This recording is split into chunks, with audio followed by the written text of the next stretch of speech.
Já vou começar falando que esse episódio é sobre aquela frase que todo mundo já ouviu, que é muito famosa, que é o que você faz com o que fizeram de você? Ou, né, qual é a limonada ou o que você faz com os limões que a vida te dá? Essa frase, ou melhor, né, essa lição, ela é bastante conhecida, uma hora ou outra você vai passar, se já não passou, por essa fase de fato aprender isso na sua vida. E hoje eu quero compartilhar com vocês como foi que eu entendi de verdade, mas assim, de verdade mesmo, tudo que está envolvido nessa lição. Eu dissequei o meu percurso para, quem sabe, alguma faísca dele te ajudar no seu processo. Porque eu te digo assim, por aqui, quando eu de fato entendi isso, porque uma coisa é você saber com a cabeça, né? Outra coisa é você passar por isso e aprender, como eu sempre digo, com o corpo inteiro.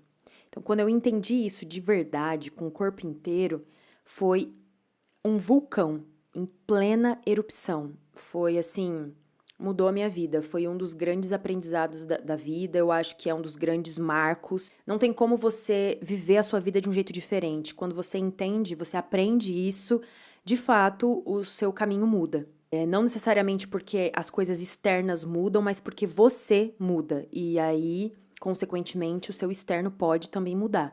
Porque é o jeito que você vai lidar com a sua vida daqui pra frente. Então senta que lá vem história. Eu sempre fui uma pessoa muito sensível às questões sociais, muito atenta aos impactos que os modos de organização de sociedade causam nas pessoas e especialmente nas que estão mais vulneráveis.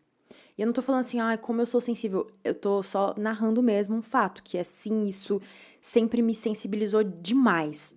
Demais, assim, num nível até que, em comparação com as pessoas ao meu redor, era muito mais que as pessoas ao meu redor, sabe? É aquilo, sabe? Onde o calo aperta em você, cada pessoa tem a sua ferida, tem onde o calo aperta. E esse foi o meu, era o meu. E eu não entendia muito bem por que isso se dava, para além, né, de só, de fato, me sentir movida pelas injustiças sociais e por tudo, tal como qualquer ser humano que também se dói por conta das injustiças sociais, sabe? E além disso. Logo que eu, né, fiquei adolescente, estava ali no ensino médio, começando a ter mais conhecimento de mundo, estudando filosofia, sociologia. Quando a gente, sabe, vai desenvolvendo o nosso pensamento crítico, começando a entender que o mundo é muito maior do que a gente pensa. Aí, logo no início da minha primeira graduação, né, que é quando uma primeira graduação, principalmente numa universidade pública, que você é, assim, tacado lá num mar de muita diversidade, assim, em todos os sentidos, de pensamento, de visão de mundo, de gente mesmo, assim, de estilo de gente, sabe? Estilo de se vestir, tudo, tudo, tudo. Né? Nesse começo, quando, enfim, você vai realmente expandir o seu mundo, quando tudo isso estava acontecendo ali, né? Então, no início da minha adolescência até o início da minha juventude, eu fui entendendo como de fato as coisas funcionavam, e aí eu aprendi sobre pensamento crítico, e toda essa sensibilidade só se intensificou. Quando eu era adolescente, eu fazia parte de projeto social, eu me interessava muito por ação social. Então, dois recortes que sempre me chamaram muita atenção, uma atenção particular, eram pessoas em situação de rua e crianças em vulnerabilidade. O primeiro grupo, né, as pessoas em situação de rua, porque sempre me intrigou como alguém conseguia viver sem contornos, sem muitos dos contornos que as pessoas geralmente têm. Então, o principal deles, o contorno de uma casa, de você ter um endereço fixo, de você ter uma família, um núcleo, né, familiar. Porque muitas das pessoas em situação de rua estão na rua porque ou brigaram com a família, ou não têm família, enfim, tem muitos motivos, mas esse é um deles também. Então, como que as pessoas conseguiam viver sem esse contorno tão fundamental pra gente, sabe? A gente se organiza culturalmente em torno das famílias, do conceito de família. Então, quando alguém não tem isso, isso sempre me intrigou. O segundo grupo, né, as crianças, porque a infância sempre me interessou. Eu acho que é um tema que eu carrego para minha vida. Eu entendi que é um grande tema para mim, mas também, sobretudo, porque são pessoas que estão mais do que ninguém, ou mais do que todo mundo, à mercê do ambiente e dos adultos responsáveis, né? Então, do Estado, quando elas não estão sob responsabilidade de nenhum responsável, assim, pessoa, né? Quando já elas estão institucionalizadas. E aí, quando esse ambiente falha gravemente com a criança, aí é muito triste. Para mim, é devastador. É muito, muito, muito triste. Me toca, me dói profundamente, profundamente. Isso pensando nesses casos extremos. Até questões mais sutis de criação, de ver crianças sendo privadas de uma. Enfim, de muita coisa. Me deixa muito triste mesmo. Tem um poema do José Tolentino Mendonça, que está no livro A Noite Abre Meus Olhos, e eu vi esse poema no perfil O Poema Ensina a Cair. É um ótimo perfil, ele publica muitas poesias. Deixo aqui a minha recomendação, se você não segue, muita gente segue. É um perfil bem, bem grande, bem famoso, mas se você por acaso não conhece, siga, você vai ter uma dose diária de poesia que talvez te faça muito bem. Enfim, nesse poema diz assim: levamos anos a esquecer alguém que apenas nos olhou. E eu gosto muito dessa frase porque ele sintetiza uma coisa que até um certo ponto da minha vida não estava em palavras. Essas imagens, sensações, palavras que sempre voltam, ou que quando acontecem na nossa vida, elas permanecem. E não é que seja o caso de uma fixação patológica, sabe? Porque, por exemplo, aquilo que causa sofrimento na gente, por vezes, é uma fixação em alguma questão, algum ponto da vida, enfim, e que aí se transforma, de certa forma, assim, em um sintoma.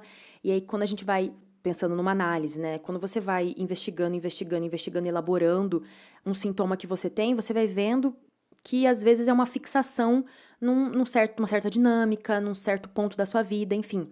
E isso é o que eu estou chamando dessa fixação patológica. Mas não é o caso. É quando algo é uma marca, é um rastro que nos leva a uma direção de algo sobre a gente, sabe? E eu tive algumas experiências assim na minha análise. E aí eu tive duas específicas que eu quero contar para vocês. A primeira foi uma vez que eu estava dentro do ônibus indo para minha casa em São Carlos. Eu estava, acho que no centro, estava dentro do ônibus, beleza, estava seguindo ali. E aí o ônibus passou por uma mulher que estava na calçada. E na hora, os meus olhos, eles capturaram a imagem toda. A mulher, ninguém no ônibus olhando para ela, ninguém na rua olhando para ela, só eu olhando. Ela era feia. E aqui eu quero dizer, ou que assim, o senso comum entende por feia. Ela parecia suja, despenteada, vestia roupas rasgadas, desgastadas. E eu não lembro muito bem se ela estava caminhando ou se ela estava parada, mas ela estava numa pose ligeiramente incomum em relação às demais pessoas, sabe? Ela não estava, tipo, necessariamente ereta, assim, parada. Ela estava de um jeito peculiar mesmo. E aquela mulher, aquela imagem, ela ficou gravada em mim. E eu não sei se ela era uma pessoa em situação de rua. E é importante eu dizer isso, porque talvez com essa minha descrição, né, dela ser suja, despenteada e tal, pode parecer óbvio para vocês que ela fosse moradora de rua. Mas na hora, isso é importante, na hora eu não sabia dizer. E até hoje eu não sei dizer. E para mim é muito interessante isso. É esse entre, quando você não sabe exatamente categorizar o que você está vendo. É uma experiência que o cinema ele faz muito, assim, a arte no geral. Sabe quando você vê uma coisa e você não consegue já de imediato colocar numa caixinha? Ah, tá, isso aqui é uma peça de comédia. Ou, ah, tá, isso aqui essa cena era para ter me feito entender tal coisa. E você, plá, plum, acabou, encerra a questão na sua cabeça, colocando aquilo dentro de uma caixa. Então, no caso, eu não conseguia dizer, eu não conseguia encerrar o assunto no tipo, uma mulher moradora de rua, ponto. Tá, então ela tá assim, ela tá assado porque ela é moradora de rua, então acabou, passou, eu esqueci. Eu não encerrei esse assunto, porque eu não consegui, simplesmente assim, Não aconteceu. E ficou gravado em mim. E naquela semana eu fazia estágio, né? E aí toda semana tinha supervisão. E eu tava lá com os meus colegas e os meus 2 supervisores, e a gente tava falando de um dos casos que a gente tava atendendo, a gente ia discutindo e tal, era supervisões de horas, assim. E eu não lembro como que a gente chegou num assunto, mas que me lembrou essa experiência vivida, que eu tava dentro do ônibus e vi essa mulher. E eu compartilhei esse encontro com essa mulher. Um encontro fugidio, um encontro assim, pá, que durou no tempo do ônibus passar, e foi muito rápido, gente. Parece que foi em câmera lenta na minha cabeça, parece que foi congelado o tempo, mas foi, tipo assim, 2 segundos, foi o tempo do ônibus passar. E como eu me senti atravessada por aquela imagem. E eu lembro até hoje que o meu supervisor, o Leonardo, ele fez várias relações com disso que eu levei, né, com a discussão que a gente estava fazendo. Na época a gente estava estudando Ferenczi, que é um psicanalista, e o conceito de desmentido.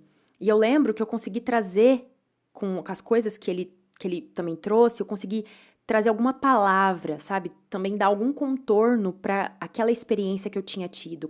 Consegui entender um pouco mais sobre o que aquilo estava me dizendo, não só sobre a mulher em si, porque da mulher em si eu sabia nada, além daquela imagem que eu vi, mas o que aquilo trazia de mim mesma, é o que eu disse, o rastro que aquilo deixou como uma pista para mim mesma de algum lugar em mim mesma.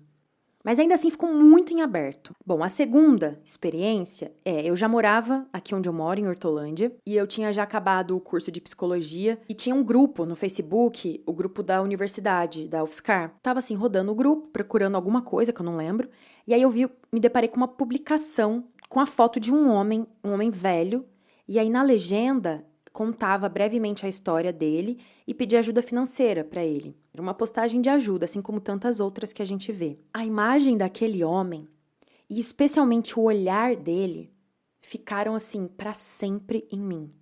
Para sempre. E é engraçado que hoje eu não consigo descrever para vocês minuciosamente como era. Eu sei que é uma imagem que, ao mesmo tempo que ela é nítida, ela é borrada na minha cabeça. Mas naquele dia, quando eu vi aquela imagem, ela grudou em mim de tal forma, e eu levei para minha análise na semana, naquela época, e eu levei outras vezes, essa imagem surgiu meses depois na minha análise, e ela realmente ficou, e eu falei sobre aquele olhar. A minha analista, em determinado momento também, pergunta o que é aquele olhar para mim, e ela refez essa pergunta para mim várias vezes ao longo de, gente, não é ao longo de semanas não, é ao longo de anos. E aí a vida seguiu. De tempos em tempos eu voltava para essa mulher, essa imagem do corpo dela, e não só do corpo, mas da cena, sabe? A figura e fundo também, onde eu vi ela, que era num lugar específico lá de São Carlos. Voltava para a imagem desse homem. Eu tinha esses dois, né, essas duas imagens como um mistério mesmo, um mistério muito delicioso de investigar. Porque eu não conseguia esquecer, eu não conseguia deixar para lá, então só me restava ir a fundo. E falando sobre isso ao longo do tempo. E eu fui ao longo de anos mesmo desvendando, pouquinho a pouquinho, o que essas experiências podiam revelar. E aí, certa vez, eu percebi que uma coisa em comum nos dois casos era a impressão, e aqui eu tô falando impressão, porque não necessariamente era, de vulnerabilidade que eles me transmitiam.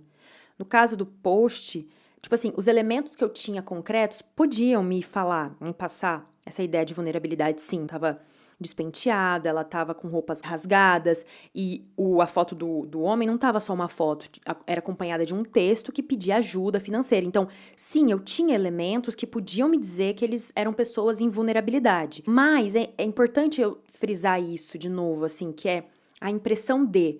Porque onde eu quero chegar é que acho que já tá claro pra vocês que tinha algo além, tinha uma camada além da coisa em si, mas era o olhar que eu trazia, qual era o filtro que eu olhava para essa realidade, para esse outro, para tudo que estava fora de mim. Então, por isso que tô falando a impressão, porque era a minha impressão, era esse meu olhar sobre a coisa. E não era, então essa vulnerabilidade que eles me transmitiam não era um sentimento de, nossa, coitadinhos, poxa, eles estão passando por necessidade. Não era isso. Não vinha desse lugar de piedade, eu vou ajudar então o próximo, porque é pobre dele, nossa, e dói, precisa de ajuda, e eu quero. Então, né? Eu tô num lugar melhor, então eu posso fazer isso por eles. É uma visão bem assistencialista, né? Que você ajuda, faz ali a caridade, mas pouco se importa com a estrutura da coisa, pouco se importa em, de fato, resolver o que gera, né, a injustiça, o que gera a vulnerabilidade. Não era nesse lugar de dó. Era algo que eu não sabia dizer, mas era muito profundo e sem palavra. Eu não tinha recurso. Não tinha recurso para dizer disso. Eu sabia só que aquilo dizia de algo muito, muito, muito fundo em mim. Isso era claro, eu sabia que tinha a ver comigo. Algo em mim que nem eu sabia muito bem. E o porquê que eu me identificava tanto com essas imagens, com aqueles olhares. Aquele homem, ele olhava para a lente da câmera que registrou a foto e ele olhava tão fundo em mim e ele via algo que eu ainda não podia ver. Tudo isso são construções, a narrativa que eu criei. Porque no fim, tudo é a narrativa que a gente cria. Que eu criei assim, não da minha cabeça, eu vou contar a historinha pra mim mesma e a minha vida é assim. Não, o fio condutor foi os sentidos que eu fui criando e desvendando em análise. Quando eu digo que ele sabia algo de mim, algo que eu ainda não podia ver, foi um sentido que eu descobri. Que depois é aquilo, né? A gente primeiro sabe, no fundo, alguma coisa, mas a gente precisa não saber. E aí a gente só tem meio que um indício de que a gente, no fundo, talvez saiba. A gente só tem esse rastro mesmo. E é como se esse olhar desse homem fosse um rastro, fosse um espelho pra mim de algo que, no fundo, eu sabia onde eu ia chegar, mas que eu ainda não podia saber, que é o recalque, né? É o que tá inconsciente. Então, ele era um lembrete, ele era uma migalha, tal como na história lá do João e Maria, sabe? Ele era um rastro pra eu saber o caminho dessa casa, né? O caminho de casa, saber por onde eu tinha que ir pra chegar no lugar que eu precisava chegar. Desde muito nova, eu conheço a realidade dura da vida de muitas pessoas. Não só esses exemplos que eu dei, mas também dos meus familiares, as condições de trabalho que eles tinham, de descanso principalmente. Desde sempre eu entendi como o mundo funciona. Meus pais, assim como muitos da geração deles, né, aquela história que também todo mundo conhece, eles nasceram e cresceram em cidade pequena, rural. Trabalharam muito, passaram fome, tinham muitos irmãos. Os dois, né, tanto meu pai quanto a minha mãe, eles estavam entre os filhos mais velhos. O meu pai é o mais velho da família dele e a minha mãe é a segunda mais velha. Ou seja, eles tinham a responsabilidade de ajudar em casa, manter os irmãos, enfim, todo esse corre. E o meu pai, ele sempre me contou as histórias da vida dele, até as mais difíceis, desde que eu era muito pequena. A minha mãe, por outro lado, me falou muito pouco da vida dela. Para ela sempre foi mais difícil, era muito sofrido falar sobre o passado. Então, na minha vida eu tive raros momentos em que eu tive acesso à história dela. E aí, com muito, muito trabalho em análise, eu fui percebendo uma mistura do eu e do outro, e do individual e do coletivo em mim. Vamos lá, né? O que eu quero dizer com isso. Tinha horas que eu tava ali na análise, eu tava ali falando, pensando em mim, e não só na análise, né? Que eu descobri isso em análise, mas isso acontecia na minha vida como um todo. Eu tava ali, pensando em mim, falando sobre mim, sobre algo meu, e aí, de repente, de uma forma tão fluida que era impossível até pra mim ver o limite, ver onde eu acabei de falar de mim e comecei a falar do outro, eu tava já falando desse outro, tava falando do outro assim, outra pessoa, do outro, do mundo, da sociedade. Então, tem o limite do que é eu e o outro, mas também do que é meu individual, de um tamaninho menor, do que é o mundo, esse outro, de um tamanho grande, sabe? A sociedade, algo mais macro mesmo. Aí, às vezes, também aconteceu o contrário. Ao mesmo tempo que eu tava falando da sociedade, de um problema social grandão, digamos assim, das desigualdades e tal, de repente eu tava falando de mim. Só que era de um jeito... Gente, não era assim, falei de mim, falei... Não, era... A passagem de um pro outro era tão fluida que é isso, eu não sabia de fato onde começava eu e acabava eu, começava o outro e vice-versa. O primeiro passo foi descobrir isso, essa dinâmica. O que foi relativamente rápido e fácil. Mas onde eu passei mais tempo foi na fase de, tá, eu já sei, eu já reconheço isso. Eu sei que isso acontece, mas não consigo fazer nada de diferente. Eu não consigo ser diferente. Então, eu repito. E esse é o trabalho de uma análise, né? Você descobre. Tem gente que fala assim, mas eu nem sei o que me causa sofrimento. Beleza. Aí, às vezes, tem o trabalho de descobrir. Mas muita gente fala, puta, eu já sei o que me causa. Mas eu não consigo fazer diferente. É, gata, é assim mesmo. Então vai lá, ó, toma, fala, fala, fala, fala, fala. Repete, repete, repete, repete, repete. Elabora até você conseguir não cair mais no mesmo buraco. Você cai diferente, você cai em outro buraco, enfim. Então falei, falei, vivi, vivi, vivi, refleti, refleti, elaborei. E aí eu fui descobrindo coisas no meio do caminho. Eu também, assim como muitas pessoas de um recorte específico, que é esse que eu vou falar, filhos de pais que passaram muita dificuldade, mas que a gente mesmo não passou as mesmas dificuldades, a gente, por exemplo, não passou fome, a gente, sabe, não teve essa extrema vulnerabilidade. Então, essas pessoas, tá, que eu tô falando agora, que é o grupo com o qual eu me identifico. Eu sofri muito pela vida dos meus pais. Eu me entristecia muito, eu sofri muito já nessa vida, gente. Pela miséria que eles viveram, pela profunda escassez, pelas injustiças que eles eram expostos, as violências, as opressões, a cada coisa que me revolta, que me indigna. Eu sofri muito por isso já na minha vida. Um dia eu vou falar mais disso, mas um exemplo pontual de uma das coisas que aconteceram é o meu pai, ele foi pra São Paulo, né? Ele era do interior de Minas Gerais, foi pra São Paulo tentar a vida, assim como muitos brasileiros, né? E aí ele dormia onde ele trabalhava, numa padariazinha, não tinha estudo, ele terminou acho que só o Fundamental 1, não sei. Enfim, não tinha estudo, não conseguia nenhuma oportunidade porque ele era pobre e principalmente também porque ele era preto. Minha mãe também, por exemplo, teve um pai violento com a minha avó, com os filhos. Ela saiu de casa muito cedo, ela saiu de casa ainda criança e veio para São Paulo também para trabalhar como doméstica. E ela sofreu muito. E são coisas tristes, muito tristes. Essa era a régua.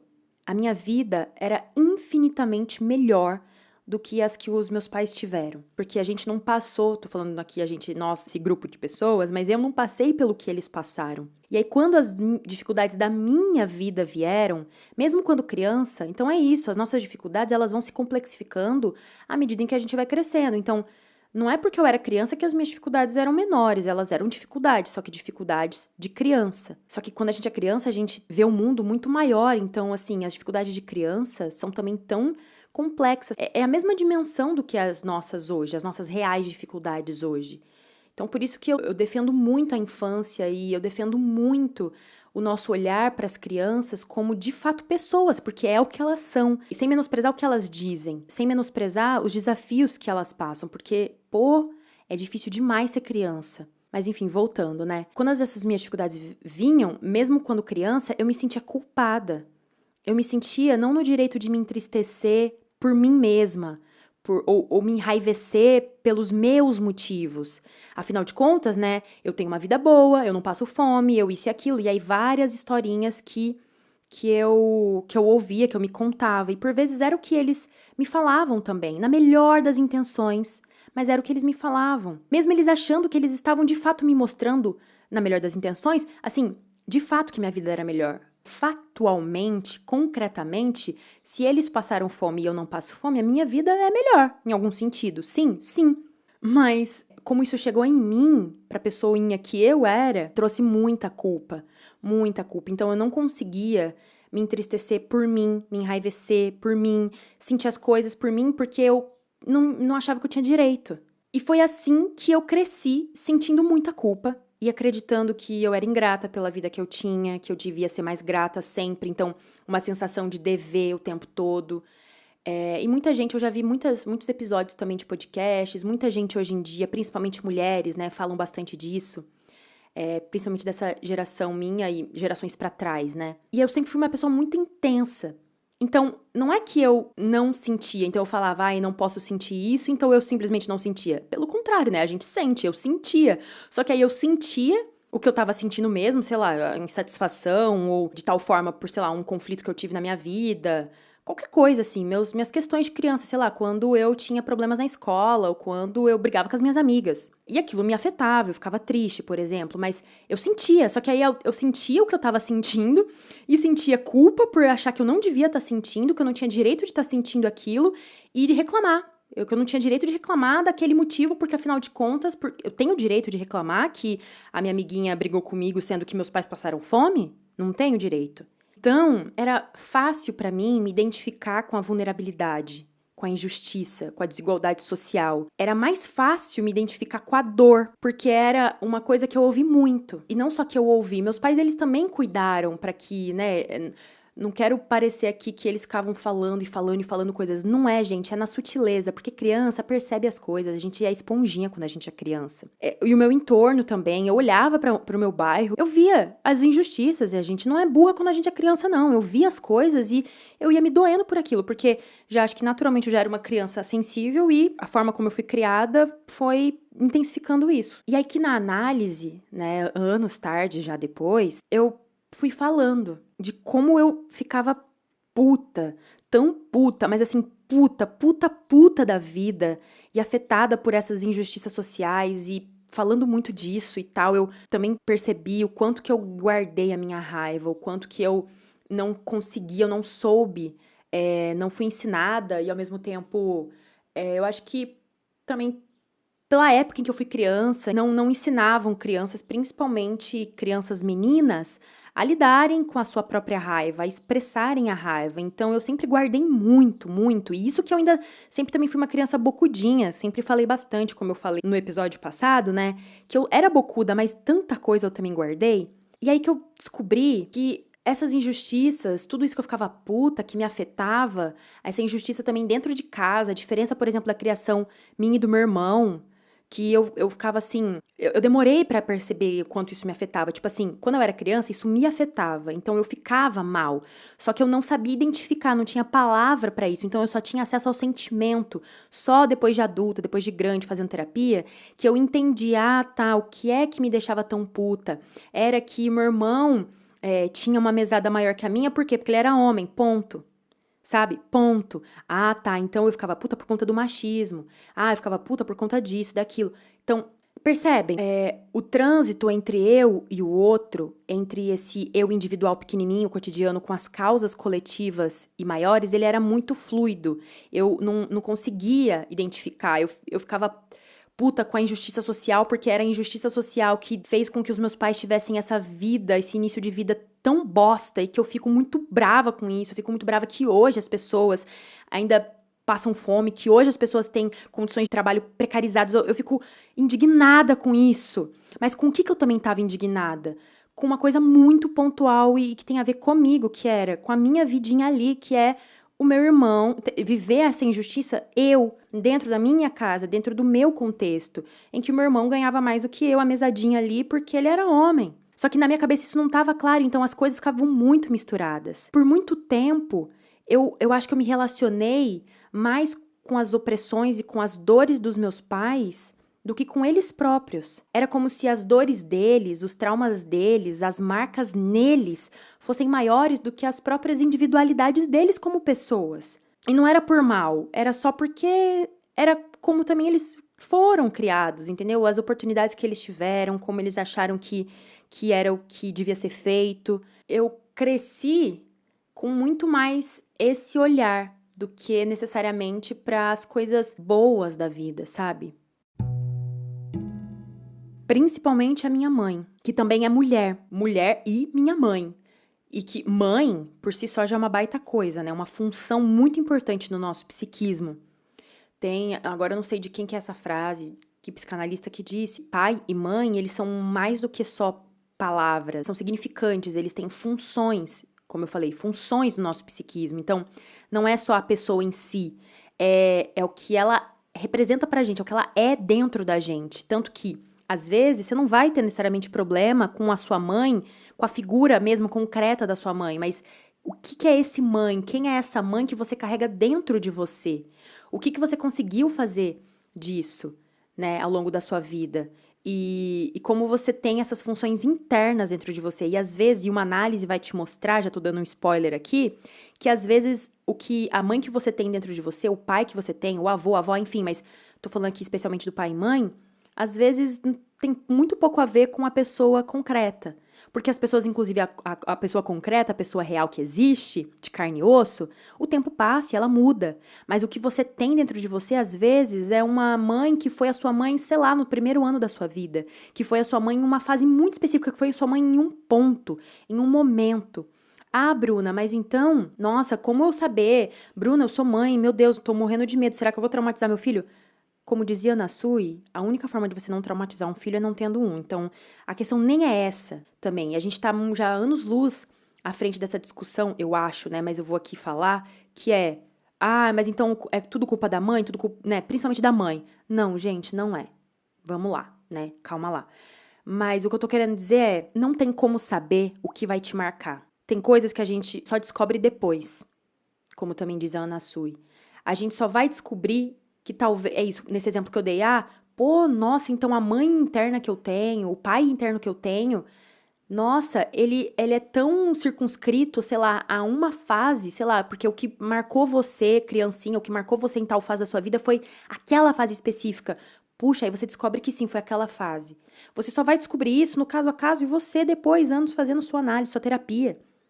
Entendeu? Você não tem como saber isso antes, não tem como prever, não tem. A vida é isso, é esse risco, é esse bora viver e vamos ver o que vai dar.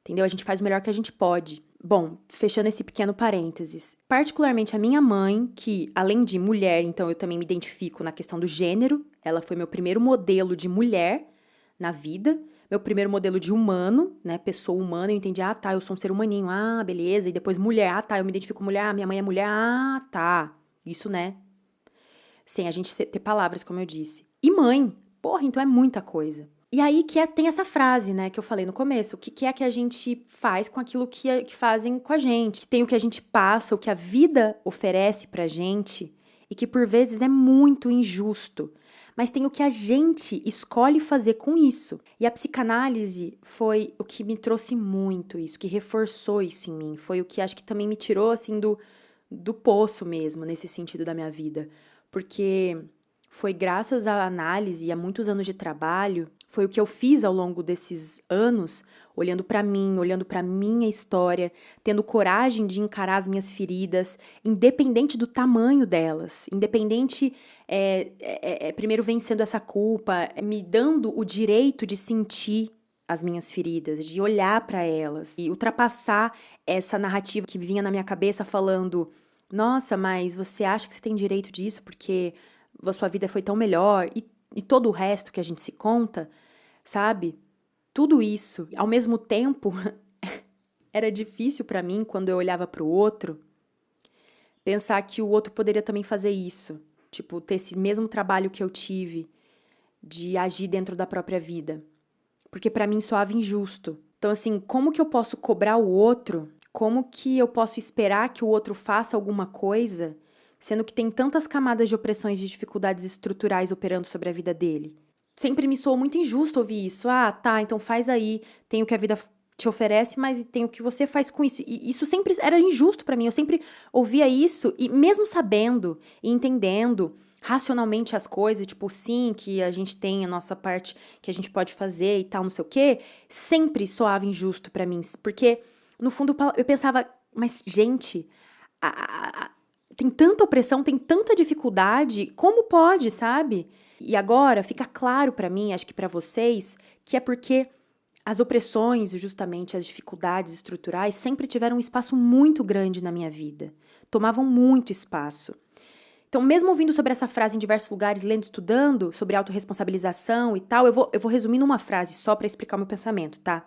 Quando eu ouvia de que era possível ser pobre e ser feliz, né? Ser feliz sendo pobre, pra resumir, porque assim, o pobre aqui tá como uma palavra que resume todas essas vulnerabilidades, essas injustiças, que resume também muito da vida na infância dos meus pais. Então, tipo assim, eles eram pobres, eles viveram o que viveram porque eles eram pobres, eles não tinham acesso a muitas coisas e, enfim, a minha vida foi como foi porque a vida deles também foi como foi. Então, eu torcia mesmo o nariz e mesmo sabendo que, sim, no fundo, é possível sim ser pobre e ser feliz. Porque vinham milhões de pensamentos críticos, sabe? Eu vinha com as críticas já prontas.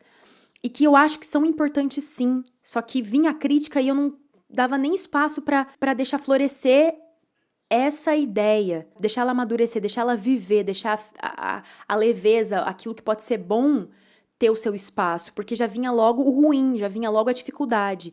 Então, eu já pensava assim, Bruna, calma lá. Ser pobre sendo feliz? Calma. Cuidado com essa afirmação. Quem tá falando isso? Com que objetivo essa pessoa tá falando isso?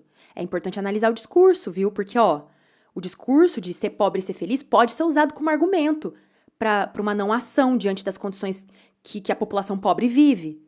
Ué, se dá para ser feliz mesmo sendo pobre, para que vai mudar então? Como eu falei lá no começo, para que então um assistencialismo? Então, para que a gente vai de fato mudar a regra do jogo? A gente pode só dar tipo pão e circo pra galera, entendeu? Já que dá para ser feliz e ser pobre, a gente não precisa de fato mudar as injustiças na base da coisa. A gente pode simplesmente seguir. Para que implementar política pública? E etc, etc, etc.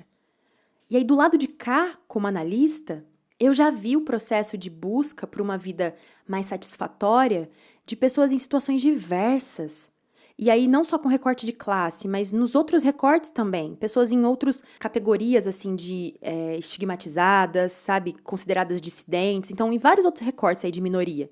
Ou seja, pessoas que sim, estavam inseridas em situação de alguma ou algumas vulnerabilidades e ainda assim tinham essa coisa que eu tô chamando aqui de uma satisfação com a vida que se leva. Então eu via isso também. Eu experienciei isso dos dois lados. Tanto do lado de quem vê o outro, né, como analista e vê o processo do outro. E do lado, tipo assim, fora, né, do setting analítico, eu mesma consegui aos poucos enxergar isso na minha vida, mas isso demorou, foi a lição que eu tô contando pra vocês aqui hoje. Ver as pessoas ao meu redor fazendo isso, vendo os mais velhos falando essas sabedorias. Mas era muito difícil pra mim associar uma coisa na outra, porque, como eu disse, vinha sempre todas essas ponderações que podem parecer também muito justas e legítimas que eu faça, e são mesmo, mas ao mesmo tempo elas funcionavam como uma trava para mim, vocês entendem? Elas funcionavam como sempre uma cerca que me impedia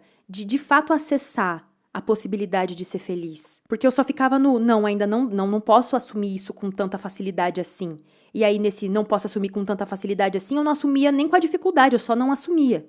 E aí, gente, vem o pulo do gato. Prestem atenção nessa informação, porque isso foi um dos insights que eu tive em análise que, assim, mudou muito, muito, muito. De novo, as coisas são óbvias, tá? Tudo vai parecer óbvio agora, mas nada é óbvio, né, no fim das contas. Eu vi várias pessoas fazendo isso, né, correndo atrás da própria felicidade, mesmo nos limites da própria vida, mesmo às vezes também estando em situações de alguma vulnerabilidade, ou não necessariamente esbanjando condições, esbanjando recurso, esbanjando alegria por aí. E eu sabia, então, racionalmente, que a vida podia mesmo ser feliz, mesmo sendo uma vida difícil também. E difícil mesmo, porque toda vida é difícil, toda vida pode ser difícil, todo mundo tem as suas dificuldades, né? Como eu falei.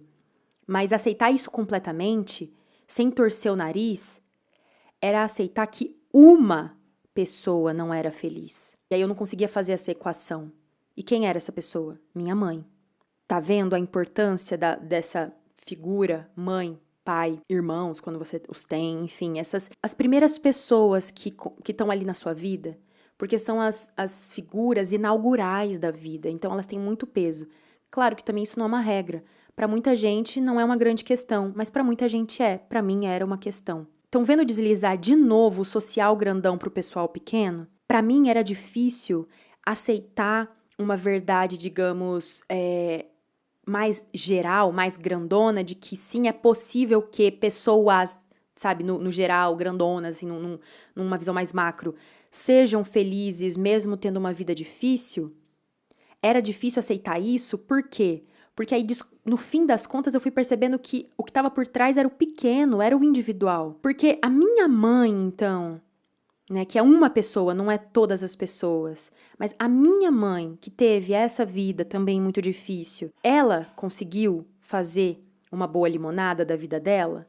Que limonada é essa que ela fez? E a minha mãe fez sim a limonada dela. Ela fez coisas da vida dela que a vida dela ofereceu para ela, mas ela também não fez algumas coisas, ao meu ver. E eu já passei por várias fases já. E eu acho que todo mundo vai passar por elas, que é primeiro de você só conseguir ver a sua mãe como mãe, você acha que sua mãe é mãe, ponto. Aí depois você entende, começa a ver a sua mãe não só como sua mãe, mas como uma mulher também, como uma pessoa, um ser humano. E tudo isso é natural, tá, gente? É assim mesmo. Depois você vê, e eu vi minha mãe com as limitações dela. Passei da fase já de querer salvar a minha mãe, de achar que eu sou a única responsável pela felicidade dela. Isso também não é uma coisa que acontece com todo mundo, mas também é bem frequente, se você vê analistas falando assim, muitas relações de pais, né, que pais, mães e filhos, muitos pais, mães têm essa dificuldade também. Só agora, nos últimos tempos, com a maturidade, com, né, eu crescendo, eu de fato, assim, cada vez mais me separando, não só da minha mãe, do meu pai, mas do outro, finalmente conseguindo me separar do outro, entender quem eu sou, separada dessas pessoas, não isolada, porque a gente nunca vai estar isolado, a gente também é fruto do que veio antes, esse também é o ponto, né, fazer com que fizeram da gente, e a gente é também o que veio antes, mas conseguir ver você com autonomia, só agora, nesses últimos tempos que eu tenho conseguido fazer isso com mais fluidez, é que eu consigo também ver a minha mãe não só como vítima da vida que ela teve, mas também como autora da própria vida, como também responsável pela vida que ela levou e leva. E isso muda tudo. Tudo. Eu tô falando aqui da minha mãe porque é um exemplo que eu quis usar, mas tipo, isso aconteceu também com o meu pai. Porque é isso, como eu falei, ambos tinham essa vida, essa infância muito triste. Minha mãe sofreu por ter nascido pobre, por ter nascido mulher, por ter tido um pai ruim nessa cultura patriarcal, enfim, sofreu nos trabalhos que ela teve, que foram análogos à escravidão, em condições super precárias. Ela foi explorada, sabe? Ela foi uma mulher do tempo dela, influenciada pela hegemonia, né? Pela cultura da época. Tudo que vocês imaginam, tipo assim, nos episódios anteriores eu falo, né, disso, de como eu fui adolescente nos anos 2000, a minha mãe foi criança nos anos X, que eu agora não lembro, foi adolescente nos anos Y, sabe? Ela foi também um fruto da época dela. Ela construiu a família dela, ela se casou, ela teve filhos, ela teve força e garra para também não se encaixar em alguns lugares. Ela estudou até onde ela pôde, ela conseguiu um emprego estável na prefeitura, na área da saúde da cidade em que eu cresci. Ela foi uma excelente profissional durante os anos que ela trabalhou, assim, ela foi referência, ela tinha pessoas que, os pacientes que iam lá amavam ela, levavam presentes para ela, ela foi, assim, uma ótima profissional enquanto ela trabalhou, porque hoje em dia ela já é aposentada, já só tá curtindo a vida. Não, ela não só chupou o limão azedo que a vida deu para ela, ela fez uma limonada. Só que hoje, olhando para ela, eu vejo que a limonada poderia ser tão deliciosa, mas não sou eu quem deve e consegue mexer na receita. É ela e só ela quem poderia inventar uma modinha ali, experimentar, por exemplo, sei lá, colocar uma aguinha de coco no lugar da água, uma folhinha de hortelã no copinho, ou ainda uma outra invenção que eu nem consegui imaginar porque só ela que conseguiria imaginar. Vocês estão me entendendo? Tipo assim, e isso, de novo, assim, é ao meu ver. Porque se a gente perguntasse pra minha mãe se ela tá feliz com a limonada dela, ela podia falar sim, estou feliz com a minha limonada. E foda-se eu. Porque o que importa é ela estar feliz com a vida que ela leva. E eu estar feliz com a vida que eu levo. Você que tá me ouvindo estar feliz com a vida que você leva. Então, no fim das contas, pouco importa se eu achasse que a minha mãe podia botar uma aguinha de coco em vez da água. Às vezes minha mãe nem gosta de água de coco. Mas também a gente passa por essa fase de querer também que o outro viva a vida como a gente acha que ele deve viver. Também faz parte a gente ultrapassar esse ponto. E é justamente quando a gente ultrapassa isso que a gente também consegue ser mais feliz, mais leve. Tudo isso que eu tô falando é do meu ponto de vista, eu tô fazendo um traçado histórico de como eu cheguei onde eu tô hoje, tá? Então, assim, sim, teve essa fase que eu achava que ela podia incrementar a limonada dela. A minha mãe, ela se priva muito até hoje. E de coisas pequenas, pequenas. De coisas que hoje ela poderia fazer. Que antes, tudo bem, ela não podia, porque ela precisava seguir uma vida mais regrada para poder alcançar os objetivos dela, tudo bem. Mas hoje ela não faz, mesmo podendo. Não sei o que a impede, mas algo a impede ela. Não sei, só ela saberia dizer. E aí que me doía assistir ela bebendo essa limonada e às vezes reclamando da limonada dela e não fazendo nada para que a limonada dela fosse mais gostosa. É muito doído a gente ver alguém que a gente ama vivendo uma vida, né, tomando uma limonada, sei lá, meio mais ou menos, sendo que podia tomar uma limonada deliciosa com aguinha de coco. E aí, gente, vou fazer uma baita viagem Vou começar a falar de sonho, aqui agora sonho mesmo, sonho, aquele que a gente sonha dormindo. Pra vocês entenderem, porque eu falei que eu ia dissecar, né? Eu vou dissecar pra vocês o meu processo de sonhos. Pra vocês entenderem como que os meus sonhos estavam ligados, dentre tantas coisas na minha vida, a esse processo de entender que eu sou uma pessoa inteira, sozinha, autorresponsável por mim mesma, madura hoje em dia, né? Enfim, que eu posso viver a minha vida e tudo mais, pra isso. E como isso tudo tem a ver com o meu ambiente, com essas histórias todas que eu tô contando dos meus pais, do meu ambiente, assim, não só dos meus pais, mas, como eu falei, dos meus familiares, dos meus amigos, do tudo que tava ao meu redor. Na minha vida inteira, eu tive muitos sonhos repetidos. E isso é bem comum. A psicanálise trabalha com sonhos. Diferente do que muita gente acha, não é você botar o seu sonho no Google e saber o que ele significa. A interpretação de sonhos dentro de uma análise não funciona assim. Não é o analista que você vai chegar lá, vai contar seu sonho e ele vai te dar uma receitinha do que significou o seu sonho. O seu sonho você mesmo interpreta, você chega no que ele significa em um processo de análise. Então também não adianta você chegar para sua amiga, seu amigo que é psicanalista e falar: fulano, amiga, isso aqui eu sonhei isso, me fala aí. Não funciona, porque eu não tô te analisando, a gente não tá num processo analítico juntos, só funciona no seu processo. Por quê? Porque ele não é desligado da sua história. E você, como você conta a sua história dentro da terapia, da sua análise para o seu terapeuta, para o seu analista, é diferente de como você conta mesmo para sua melhor amiga. Então, é só lá, naquele meio, com aquelas palavras, com as piadinhas internas, com o jeitinho que você fala com o seu analista, que você vai desenvolver a sua interpretação para os seus sonhos. Dito isso, eu tive por muitos e muitos e muitos anos o mesmo sonho, a mesma estrutura, e ele variava. Eu tinha sonhos de perseguição. Sabe isso? Ai, todo mundo, sonho com que eu tô pelada na rua, que é um sonho muito clássico. Sonho que eu voltei, que eu tô na quinta série, ou sei lá, que eu voltei pra escola, e aí eu tô lá de novo. Não, eu nunca sonhei esse tipo de coisa, gente, nunca. Os meus sonhos, eles eram muito sintomáticos do meu sintominha ali, o meuzinho mesmo, assim, aquele que dizia de mim. Eu sonhava com perseguição. Sonhava que homens me perseguiam. Homens não, né? Um homem, e eles variavam, assim. Nossa, aí todos os tipos de variação possível. E que eles me perseguiam pra me violentar, pra me estuprar. E por vezes eles, de fato, me pegavam. Aí sempre quando eles me pegavam, eu acordava. Isso foi evoluindo, já cheguei a sonhar de fato com o meu próprio estupro. Foi pesado, né? Mas enfim, hoje é tranquilo falar disso, porque eu já falei muito disso, falei por anos disso em análise. Mas, e é isso também, às vezes o sonho não significa o que de fato eles estão falando, né? Não significa só o óbvio que é puta medo por ser mulher de ser estuprada, ou de ser perseguida na rua, enfim.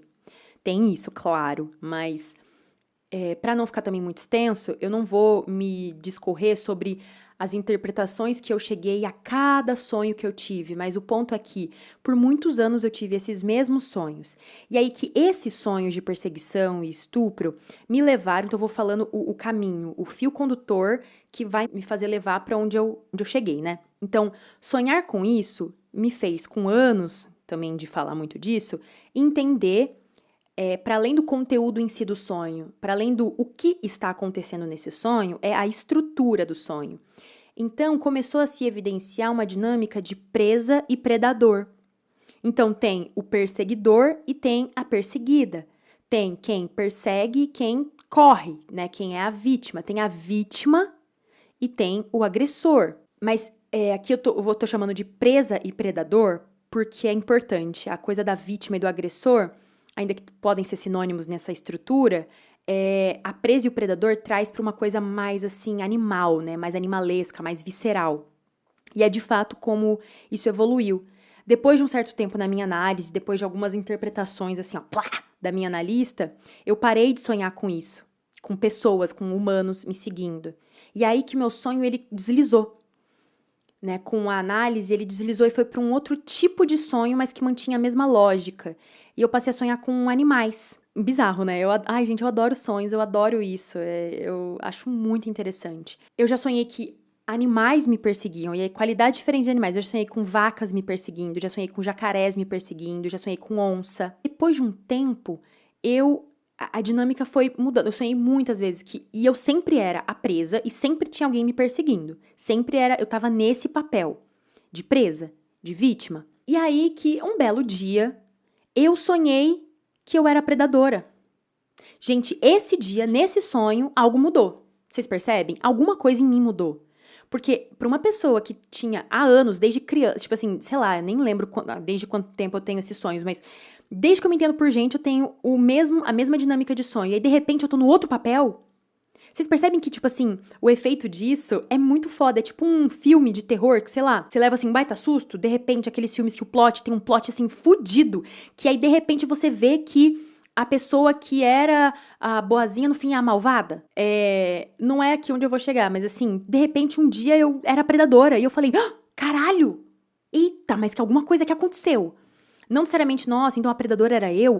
Sabe, que nem os desenhos do Scooby-Doo que, no fim, tiravam a máscara. Oh, quem era o fantasma? Era o dono do parque de diversão de não sei das quantas lá. Não. Mas era assim, eita, pera lá, então, alguma coisa mudou. Pra onde isso tá me levando, então? Eu sempre ficava intrigada do tipo, gente, tá, então... E é isso, se o sonho muda, significa que a minha vida também tava mudando, entendeu? Eu, em análise, né, junto à minha analista, a gente estava conseguindo, de fato, movimentar as coisas internas em mim. E isso era um baita avanço. Então, assim, eu estava em movimento. Teve um dia que também foi um marco que eu tive um sonho com um jacaré. Foi quando algo também mudou. O sonho muda. Acho que é Inception, Inception, é o nome em inglês do filme. Como é o nome do filme? A Origem, sei lá. Você sonha, você vai entrando dentro do sonho.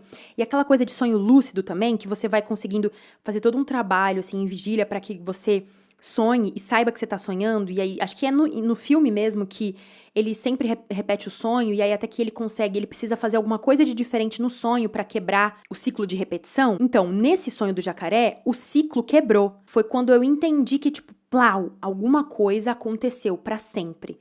Foi assim, eu sonhei que eu tava andando, assim, num lugar meio verde. E aqui, nossa, tem tantos parentes que eu queria contar pra vocês, mas senão esse episódio vai ficar mais longo do que ele já vai ficar. De um dia que eu tava na aula da Célia, muito rapidamente. E aí ela me deu a interpretação dela, que é o povo tupinambá também tem... Os povos indígenas lidam muito com sonhos, né? E o povo dela também tem essa interpretação de sonhos como aconselhamentos e guias pra você. E aí, teve uma experiência que eu fiz toda uma sessão falando desse meu sonho do jacaré, e aí eu fui interpretando ele com a minha analista, né? Então, a base totalmente psicanalítica e lacaniana e tal. E depois eu recebi a interpretação da Célia Tupinambá, ou seja, com toda a base dela, do povo dela, né? Do povo Tupinambá, com toda a cosmoagonia, como ela fala, mas a cosmovisão de mundo dela e tal. E as coisas bateram muito, gente. Enfim, outro dia eu falo talvez disso melhor, mas... Esse sonho do jacaré, eu tava caminhando num lugar meio verde, bonito, assim, aí eu me aproximei de um lugar com água que é onde tava esse jacaré.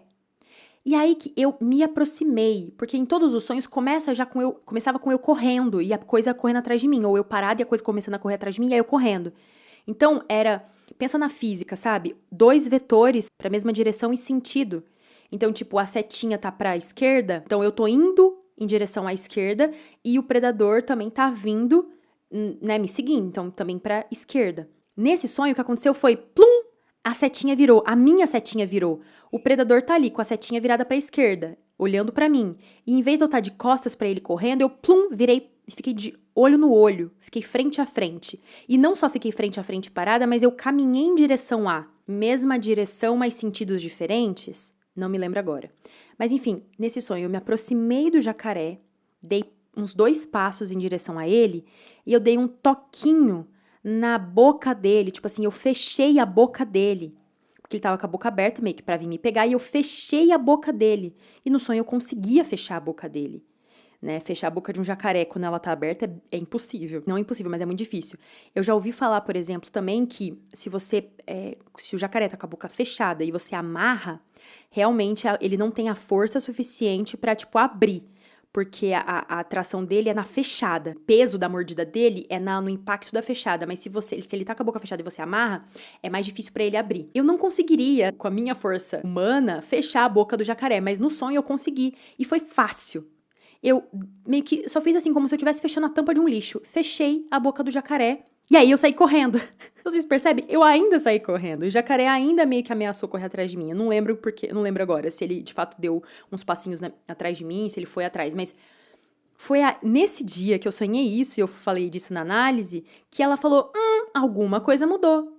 Porque eu não só fugi, eu fui em frente ao predador, e não só fui em frente, vi ele de olho no olho, mas assim, eu fui lá e ainda toquei nele, ainda fui lá assim, não, aqui não, você não vai me pegar. E aí que eu saí correndo, mas eu ainda saí correndo. Então, a dinâmica da perseguição ainda estava ali.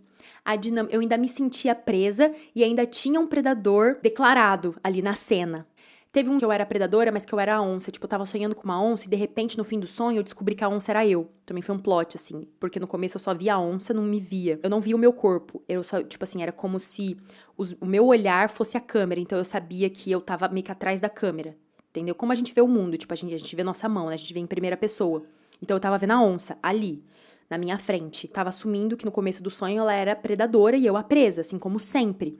Mas no final do sonho veio o plot de que essa câmera, na verdade, não era eu, era só uma câmera mesmo, filmando em terceira pessoa. Eu descobri que eu era a onça. Depois de um tempão também, depois de um tempão, eu falando disso e aí migrando, né, e falando dos animais. Aí teve o sonho da vaca também, que ela correu atrás de mim, ela passou também pela minha família, não pegou nenhum deles, ela tava atrás de mim.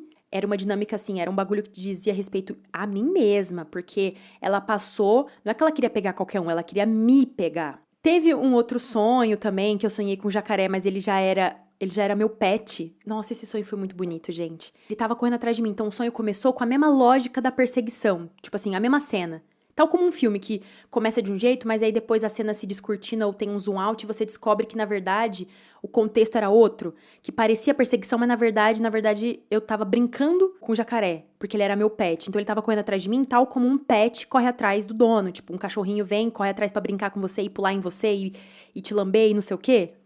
Esse sonho também foi maluco, porque eu falei, caraca, que bizarro. Uma das interpretações também que eu tive dessa coisa do pet é: nossa, tem situações na vida, elas podem parecer que elas estão falando de um tipo de relação, ou seja, pode parecer pela topografia da cena, ou seja, pela plasticidade, por como você vê, pode parecer uma coisa, pode parecer que é uma perseguição e se encaixar naquela repetição de sempre, que é o que eu sempre encaixei, como eu sempre me encaixei também nas minhas relações, não nas minhas relações, mas na minha vida, assim, os papéis estavam claros, só tinha duas cadeiras na cena, a cadeira da presa e a cadeira do predador. Então, se eu sempre sentava na cadeira da presa, sempre ficava vago a cadeira do predador para qualquer outra pessoa sentar e se encaixar naquele lugar, e vice-versa. Se alguém estava sentado já de pronto na cadeira do predador, só me sobrava a cadeira da presa para sentar. E aí esse sonho do jacaré pet veio para falar: eita! Mas não, porque no fim eu descobri que ele era meu pet. Então, tem coisas que podem parecer uma coisa, mas de fato são outras. De fato são outras. E talvez esses meus sonhos só sirvam, sim, de muita curiosidade, de entretenimento para vocês, mas eles não necessariamente... Vocês podem ter achado interessante ter insights a partir disso, e é o meu objetivo aqui, mas talvez eles não peguem fundo em vocês.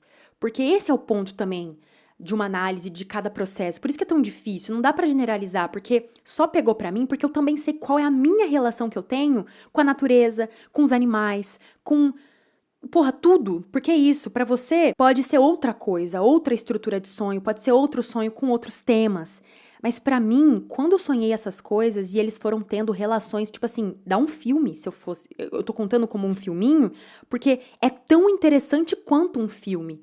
Sabe? E precisa ser interessante. E é porque é interessante que eu vou me interessando cada vez mais e me investigando cada vez mais e elaborando essas narrativas que eu vou avançando e entendendo e ao mesmo tempo desamarrando esses nós que estavam muito apertados. Quando de repente, hoje em dia, eu não tenho mais esses sonhos. Onde eu vou chegar é isso. Ainda tem mais umas coisas que eu quero dizer, mas eu não sonho mais isso. Porque de fato na minha vida mudou. Só que mudou primeiro no sonho, eu consegui perceber primeiro a mudança e a mudança acontecendo, eu ia vendo a coisa fragmentar. Então tava lá aquela cena construída sempre igual e aí ruiu uma coisinha ali. De repente quebrou uma outra coisa aqui na cena, de repente quebrou.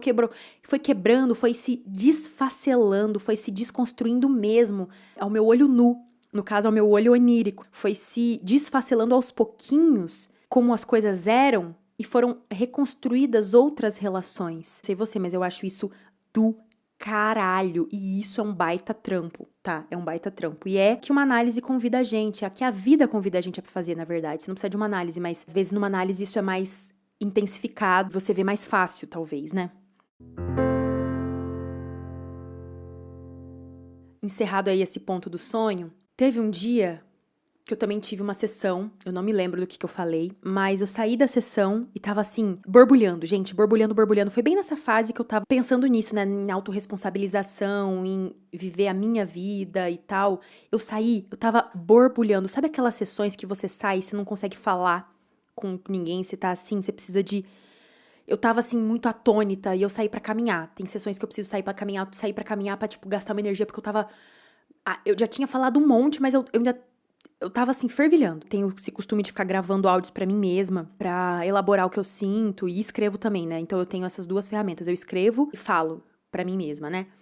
E aí eu fui gravando, escrevi enquanto eu caminhava e tal. Consegui depois que eu botei tudo pra fora, porque eu nem tava pensando, eu só assim, plá, plá, plá, plá, plá. Eu depois entendi uma coisa, junto também, claro, com a minha análise daquele dia e depois com as próximas sessões. Uma das perguntas também que a gente se faz, que tem a ver com aquilo que eu falei, né, da mãe, do pai, mas aqui eu mais uma vez vou falar da minha mãe. Uma pergunta que sempre me deixou inquieta é: será que minha mãe é feliz? Será que a minha mãe tem uma vida que satisfaz ela? Será que ela tá feliz? E aí dói, né? Se você tem claríssima resposta de que sim, sua mãe é feliz, porra, então que ótimo, você fica bem. Você fica feliz pela sua mãe, você fica feliz por as pessoas que você ama. Mas se você tem dúvida disso, ou se você vê que a sua mãe não é feliz, seja por tudo aquilo que eu falei, por esse passado difícil, por essa vida difícil, por essas injustiças, por tudo isso que, sim, a vida é difícil, porra, dói mais ainda. Dói, mas dói. E eu acho que você sabe o que eu tô falando. Dói, não dói? Mas passou a não ser mais a força que me consumia. Como quando eu dizia lá no início da minha análise que eu ficava muito culpada por tudo aquilo que eu já falei, de perceber que a culpa me perseguiu por muitos anos, a culpa de, às vezes, ter uma vida, ser feliz, que é o que minha mãe quer pra mim. Nossa, nossos pais, eles querem que a gente seja feliz. Mas por muito tempo era difícil pra mim ser feliz, porque eu pensava, cara, será que é justo eu ser feliz, sendo que meus pais, eles sofreram tanto? Será que é justo eu ser feliz sendo que a minha mãe não foi feliz aqui, nesse ponto da vida? Será que antes era uma força muito grande que agia em mim? E depois de todos esses sonhos, depois de tudo isso que eu tô contando, foi enfraquecendo esse pensamento, todos esses afetos que vinham juntos, sabe? A culpa foi também se enfraquecendo e tal. Pra mim, o insight que eu tive, e é o que eu quero contar pra vocês, o resumo da coisa, né? Eu via a minha mãe como vítima de uma vida. E ela foi vítima dessa pobreza que é fruto da injustiça social, da desigualdade no Brasil, de tudo isso que a gente já tá careca de saber.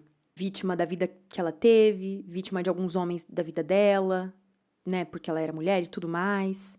Eu precisei, né, nesse processo de amadurecimento, olhar para minha mãe e ver outras facetas dela, ver ela como mulher, como pessoa, como eu disse. Só que como que era isso para mim, sabe? Ver ela de outros jeitos. Onde isso me levava? Ver ela com outras facetas, eu também precisei assumir a ambivalência. Eu vou fazer um episódio só sobre isso, tá? Mas a ambivalência basicamente é esse processo de integração do bom e do mal, em resumo, mas tipo, daquilo que é contraditório. E é um termo especificamente psicanalítico. Então, não é só, tipo, assumir a contradição. Tem alguns desdobramentos, mas é um processo também que a gente passa no nosso amadurecimento. A gente precisa chegar a ser capaz de integrar a ambivalência, a do outro e a nossa própria. Mas, pois bem, então, ver novas facetas da minha mãe também era ver aquilo que não era legal, aquilo que eu não gostava. Era poder também odiar minha mãe. E é importante que a gente possa odiar os nossos pais. E não aquele ódio da adolescência, aquele também, porque começa lá. Mas você se indignar sim com coisas que você não gosta, não concorda, sabe? Pra você poder se diferenciar, porque o ódio é esse limite, é um corte. Você precisa odiar pra se separar de alguma coisa. Você precisa odiar pra ter força de querer fazer diferente. Porque se você só se identificar e ser só tudo flores e alegria, você só se acomoda e você não vai querer sair daquela relação tal como ela é no começo da vida, que é sim de uma ligação mais forte, precisa ser assim, mas você precisa se desligar, não só do seu pai e da sua mãe, mas do outro de toda forma, de qualquer outro, porque você é uma pessoa inteira, ou precisa chegar a ser uma pessoa inteira. Então, assim, a minha mãe, ela tem responsabilidade na vida que ela tem. Ela tem responsabilidade, inclusive, na insatisfação que ela tem com a limonada dela. Ela tem responsabilidade na inabilidade de fazer aquilo que traria para ela uma vida mais alegre. Ela tem responsabilidade se ela quiser manter uma limonadinha média. Isso considerando que, como eu falei lá no início, que eu estou considerando média, porque se ela acha que é a limonada gostosa, é o ponto final, assim, foda-se eu, entendeu? Ela tem responsabilidade, porque ela é uma pessoa adulta, autônoma. Tudo bem que ser adulto não significa nada, né? Porque, como diz Maya Angelou, crescer é diferente de amadurecer. Tem gente que só cresce e tem gente que, né, nunca amadurece. E aí, como eu me relaciono com isso? Como é pra mim ver que se a minha mãe, por exemplo, tá tomando uma limonada mediana, é porque ela quer. Em última instância, claro que tem muitas coisas, é difícil, a vida é isso, mas em alguma instância é também porque ela quer isso, é porque ela é o que ela permite também pra ela. E aí dói, gente, doeu muito, dói. Dói, sabe por quê? Porque agora eu não vejo a minha mãe como vítima, mas porque agora ela também tá no papel de algoz. É por isso que eu fiz toda a volta do sonho da presa e do predador. Porque aquilo que sempre esteve presente na minha vida, essa dinâmica de presa e predador, percebem? Também tá em como eu vejo, estava em como eu via a vida. Então é óbvio que ia estar em como eu via também a minha mãe. Então, assim, eu só via a minha mãe como vítima, vítima da vida dela, vítima de todas essas bostas, mas ela também pode ser o algoz. E dói ver a força de uma infelicidade auto-infligida. E aqui eu não tô dizendo só da minha mãe, não, de qualquer pessoa. Não dói quando você vê aquela sua amiga que tá com aquele cara que você, porra, sabe que não é a melhor escolha, que não é bacana. E você sabe, tipo assim, é isso, pra você aquela limonada tá bem mediana, mas é a vida dela. E a gente, quando ama alguém, beleza, a gente tá ali pra pessoa. E às vezes você pode até, se você realmente for muito próxima da pessoa, tiver uma relação muito consistente, você pode dizer o que você pensa, você pode aconselhar. Mas a pessoa, se ela continuar com aquele, se a sua amiga continuar com aquele boy, paciência, é a escolha que ela fez pra vida dela. Aí você vai poder avaliar quais são seus limites. Às vezes, é isso, você vai ser aquela amiga que vai estar ali. Às vezes você vai se afastar porque você não vai conseguir estar muito próxima. E aí, tipo assim, então eu vou ser uma péssima amiga por isso? A vida é muito mais complexa do que isso, gente. As coisas não são preto no branco. Então, assim, às vezes, sim, você não vai estar próxima, como você acha que deveria ser. Mas você sabe que, tipo assim, se ela precisar, ela pode contar com você. Sabe? Tem muitas nuances nisso, mas... Então, assim, a gente sofre quando a gente vê alguém que a gente ama vivendo uma vida que a gente acha que não é a melhor escolha para aquela pessoa. Isso com todo mundo. Então, dói. Dói ver a força dessa... Por isso que eu tô falando dessa infelicidade auto-infligida. E aqui, esse auto-infligida também, um parênteses, não significa que aquela pessoa faz aquilo porque quer conscientemente. Então, tipo, ela tá escolhendo sofrer.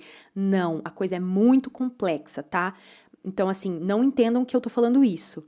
Mas eu não vou poder me estender sobre isso agora. Pois bem, mas então assim, a minha mãe, ela foi vítima, mas não só. Sim, ela foi vítima, sim, da cultura patriarcal, ela foi vítima das injustiças sociais, ela foi vítima de vários homens, tipo, de um Brasil desigual e que pagava uma migalha, enfim, tudo.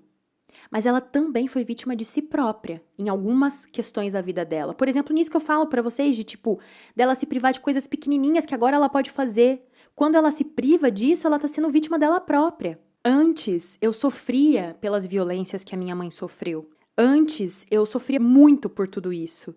E hoje, eu sofro também por isso, mas hoje eu sofro por um luto de uma mãe boa. De uma mãe só boa, percebendo que ela também é má. Aqui eu tô fazendo uma referência a, tipo, Melanie Klein, Sei o Bom, Sei o Mal, que é uma outra história também, mas que tem a ver com isso, da ambivalência que eu falei. Que não é só boa e só má também, né? Tem várias outras palavras. É que bom e mal fica meio maniqueísta, meio dicotômico, mas vocês entendem? Eu tô querendo dizer que Não é só uma coisa, são várias coisas. Se antes botava minha mãe no lugar só de vítima, então porque ela era só boa, agora não. Tipo assim, primeiro que eu precisei matar, olha eu falando de novo, né? No outro episódio eu falei de matar o pai, agora é matar a mãe boa, porque a mãe não é só boa, ninguém é só bom. A mãe também pode ser má. A mãe também falha, a mãe também erra aqui e acolá. Aqui eu tô falando da mãe porque eu tô falando da minha mãe, mas assim, pessoas. As pessoas são complexas. Sofrer pelo motivo certo, entendeu? Se antes eu sofria por um monte de coisa que ficava lá super misturada com o todo, com tudo mais. Não, primeiro eu precisei botar o pingo no i. Não, tá, eu sofro, tem o sofrimento que é pelo mundão. Tem o sofrimento que é pelas injustiças. Tem o sofrimento que é específico por como essas injustiças atuaram na vida da minha mãe, da vida do meu pai, da vida das minhas tias, da vida do meu avô, da minha avó. Tem o sofrimento que eu tô sofrendo por um luto de entender que a minha mãe não é só boa, que ela sim também errou, que ela sim também me machucou em alguns pontos da minha vida. É você conseguir identificar pelo que você sofre de verdade, porque antes estava tudo misturado, e se está tudo misturado, fica um grande sofrimento fantasma que não tem corpo, e aí ele pode assumir então o papel de qualquer coisa, e se ele não tem corpo, ele pode tomar o corpo que você quiser. Então, às vezes, ele era para ser do tamanho de um duende de jardim, sabe? Feitinhozinho, sei lá, de 30 centímetros, mas porque ele não tem um corpo e você não sabe que ele é, de fato, um duende de jardim de 30 centímetros, ele vira um gigantesco ogro de 3 metros. Tá na tua cabeça, você pode... Tá misturado, você não tá identificando aquilo. Então, eu fui colocando e dimensionando os sofrimentos, e entendendo o porquê que eu sofria por cada coisa que eu sofria. E a dor de descolar, de fazer essa descola, esse corte, é forte. É uma dor importante, é uma dor que todo mundo passa. Claro que alguns mais que outros, mas passa. E a cola era forte. Para alguns também a cola vai ser mais forte do que outros, mas a minha cola era forte. E foi assim que eu descobri que por mais difícil que tenha sido uma vida, por mais que as circunstâncias tenham sido injustas e feito, né, você de vítima, você deve agir. E aí eu encontrei o lugar da ação individual, é o que eu falei, eu dimensionei, eu entendi que eu sofria também por uma pessoa, pela minha mãe, que eu sofria por uma pessoa, pelo meu pai, que eu sofria por uma pessoa, eu mesma, e com as minhas dores, e deixar sangrar pelas minhas dores, sim, sem achar que eu não tenho direito de fazer isso. Essa ação individual não é desculpa para meritocracia, não, mas é onde você precisa atingir esse nível de entendimento de que uma pessoa é uma pessoa individual, entende? Porque isso é liberdade. Você não deve ser o seu próprio algoz, se cristalizar no lugar de vítima. E vocês percebem que eu tô falando da minha mãe, mas eu me cristalizei no lugar de vítima. Porque esses anos todos que eu sonhei, e eu era sempre a presa, eu tava no lugar de vítima. Eu tava me colocando num lugar que só me permitia ser uma coisa. E aí, independente da vida que você leva, das camadas de injustiças, de opressões que operam sobre você, ainda tem a parte que te cabe. E antes eu achava isso muito injusto, esperar que as pessoas agissem nessa parcela que cabe. Porque as barreiras são tão grandes, né? Parece que não dá pra você cobrar nada. Mas se você não age dentro dessa parcelinha que te cabe, aí você tem mais uma camada de violência. Então, assim, você tem lá o patriarcado, você tem o capitalismo, você tem o racismo, você tem o machismo, você tem o etarismo, a LGBTfobia, você tem o capacitismo, a gordofobia e mais um monte de fobia aí. Você tem todas essas violências e todas te colocam em certos lugares que de fato te impedem de fazer muita coisa, que te subalternizam, que te fazem um monte de coisa ruim. Mas aí, se naquele pontinho, mesmo que seja naquela migalha, gente, mesmo que seja naquela migalha, naquela parcela que te cabe, se nessa que você tem poder de agir, de você com você mesma, você escolhe se colocar como algoz de você mesma, você também está se oprimindo. Então, a última camada de opressão é a de você com você mesma. E se a vida já é uma bosta, você vai também se oprimir? E essa que é a tristeza de não se dar uma vida em que você se satisfaz, independentemente do contexto que você vive, apesar das circunstâncias. E é claro que viver uma vida cercada de todas essas fobias, todas essas injustiças que eu falei, é sim muito difícil, é muito mais difícil, torna tudo mais demorado, mais difícil, mais tudo. Mas não necessariamente é uma vida triste. Ou melhor, pode ser uma vida triste sim, mas não é uma vida fadada à tristeza eterna, ao sofrimento, ao fracasso, a essa escassez, à limonada mediana. Não é necessariamente uma vida fadada a isso. Você sendo a presa de todas essas camadas, e aí você escolhe ser o seu próprio algoz, você tá se fazendo de vítima por você mesmo. Você não tá mexendo naquilo que te cabe, e isso é triste. E é por isso que, na vida, claro que a gente tem que lutar pelas mudanças de base, para poder mudar, de fato, todas essas camadas que são uma merda. Mas também é importante que a gente consiga mexer nessa pequena camadinha que nos diz respeito, que é a parte que nos cabe.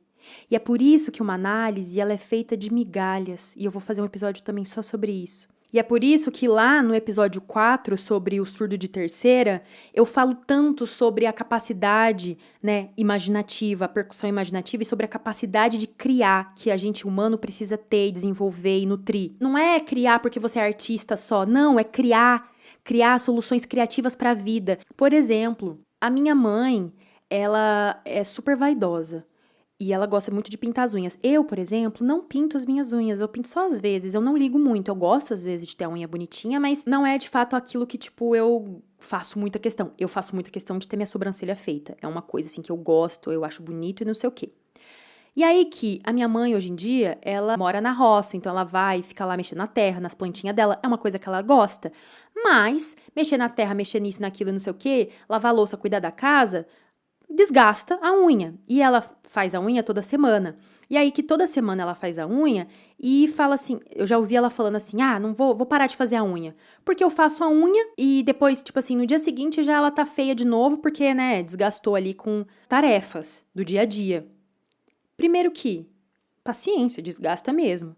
E outra, que eu acho que foi, não sei quem que sugeriu pra ela, mas e se você usar luva de lavar louça? Porque aí você, pra lavar louça, né, você cuida da unha, ela permanece. Aí ela falou assim, não gosto de luva não. Tudo bem. Percebe que ela não gostar de luva é um direito dela, mas é uma solução criativa para ela manter a unha dela, para ela manter as duas coisas, fazer as tarefas e, ao mesmo tempo, ter a unha feita, tipo, manter a unha por mais tempo. Tá, mas então essa solução não serviu para ela. Tudo bem, mas então qual solução você vai criar para você? Então a sua solução vai ser parar de fazer unha, que é uma coisa que importa para você, porque vai durar pouco? E se durar pouco, que dure pouco. Por exemplo, então será que eu vou me esforçar? Então fazer mais de uma vez por semana a unha é caro? Então, se isso é importante pra você, tô dando esse exemplo, mas algo que seja importante pra você, então não vale a pena você, sei lá, se organizar a sua vida em torno de você conseguir fazer a sua unha 2 vezes por semana? Você conseguir, ou sei lá, comprar uma lava-louça? E aí, tudo bem, eu não tenho dinheiro, Bruna. Mas é dentro da parcela que te cabe. Isso te cabe? Não. O que te cabe? E não só o que te cabe de fato dentro do seu bolso, dentro do seu tempo, da sua agenda, mas do teu espaço, da tua capacidade interna, porque às vezes a gente não consegue aceitar e enxergar portas de soluções criativas, a gente não sabe ver saídas, porque a gente está muito acostumado com a grade. A gente está muito acostumado com a grade. E eu digo isso, dá o exemplo da unha, mas eu tenho as minhas grades, que é no episódio da migalha que eu vou falar, eu vou contar pra vocês a tour que foi eu criar minha solução criativa de comprar o meu robô aspirador. Não só o meu robô aspirador, mas assim, eu contei pra vocês esses dias nos stories lá no Instagram sobre um produtinho, o flotador, o potinho de marmita e o secador de salada. Gente, eu tive, por anos, muitos limites. Eu não consegui dar pra mim uma vida que eu podia. E sabe o que é o mais triste nesse caso? Porque eu podia, não era coisa de tipo, é um sonho e eu ainda não posso alcançar. Era tipo assim, sei lá, comprar um secador que custa R$20, um secador de salada que custa R$20. Tem gente que não tem R$ 20? Sim, Bruna. Tem gente que não tem R$ 20. Eu sei disso. Mas dentro da parte que me cabia, eu tinha condição de ter um secador de R$ 20. Só que por que eu nunca tive? Eu fui ter só agora. Porque só agora eu consegui me permitir ter um secador de salada de R$ 20. E não é só sobre um secador de salada de R$ 20, né? Eu entendi o porquê é que me pega tanto comunicar isso para as pessoas. Eu tenho essa urgência de transmitir esses aprendizados. Aí seja das formas que eu tenho para fazer isso, seja então numa peça de teatro, seja na clínica conduzindo a análise de um analisando, seja escrevendo, seja falando aqui no podcast dessas minhas experiências, porque a vida é muito difícil. Eu sei, eu vivi muito isso, dentro, claro, da minha realidade. Porque eu não passei fome, eu não fiz um montão de coisa, mas eu senti, eu sei que a vida é muito difícil. E pode ser muito mais difícil para várias outras pessoas. E eu quero justamente que transmitir isso, tocar as pessoas, oferecer alguma luz, alguma faísca, alguma matéria, qualquer coisa, para que as pessoas se movimentem exatamente na medida da própria vida. Na medida da parte que as cabem. Porque é muito triste quando você não faz nada por você, sendo que você podia. Quando você não consegue enxergar essa possibilidade. Você só enxerga grade, quando na verdade tem uma janela ali baixinha que você pode pular. E eu entendi que isso cabe em qualquer vida. Ser feliz. Ser feliz. Gente, ser feliz cabe em qualquer vida. Se responsabilizar pela vida é honrar a parte que te cabe.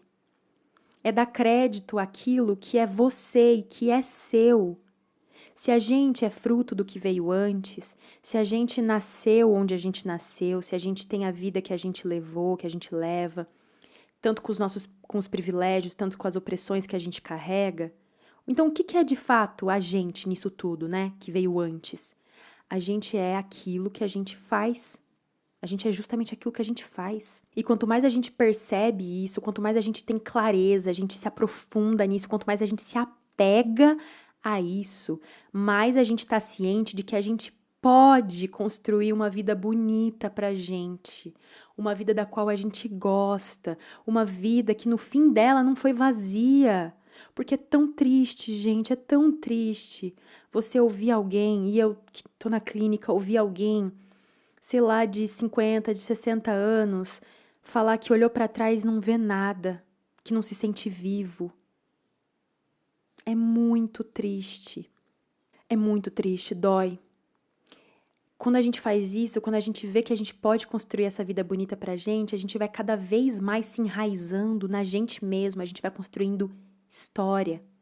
Eu tenho uma paciente que ela não se lembrava de como ela chegou onde ela chegou.